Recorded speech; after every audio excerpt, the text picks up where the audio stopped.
Hi, and welcome to Video Games Revisited.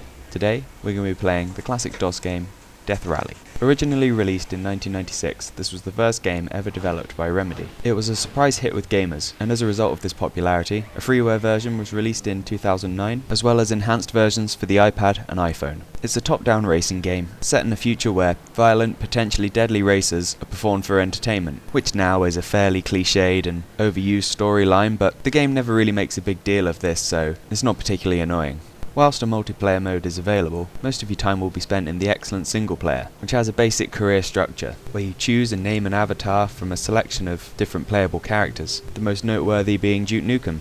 From here you win races to collect money, which can then be spent on new vehicles, upgrades for your current vehicle, or even weapons that can be used on a one-off basis in the next race. As you would expect, you start off with a fairly slow and weak car, named the Vagabond, which is essentially a Volkswagen Beetle. As you progress, you can afford better vehicles, and will work your way up the rankings. There's a good variety of areas to race in, each with its own distinct look, and there's a mix of 2D and 3D scenery to give the impression of both severe drops and large buildings in your way. The soundtrack is varied enough so that it doesn't get boring with extended play, but the in-game sound effects are a little generic.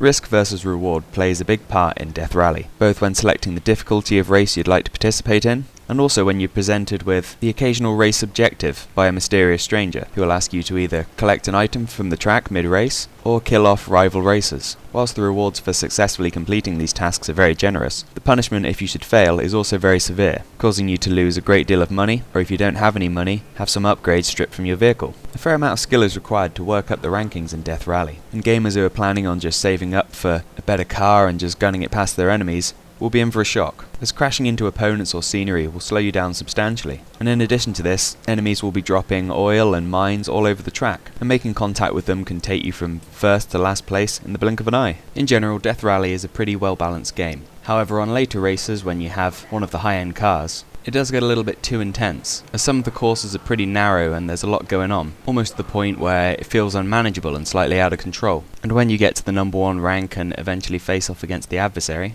even on easy I found him far too challenging. All in all, Death Rally is well worth a play, and those looking for a fast, satisfying and pretty challenging racing game could do a lot worse, especially now you can pick it up for free from the Remedy website. But that's about all there is to see here.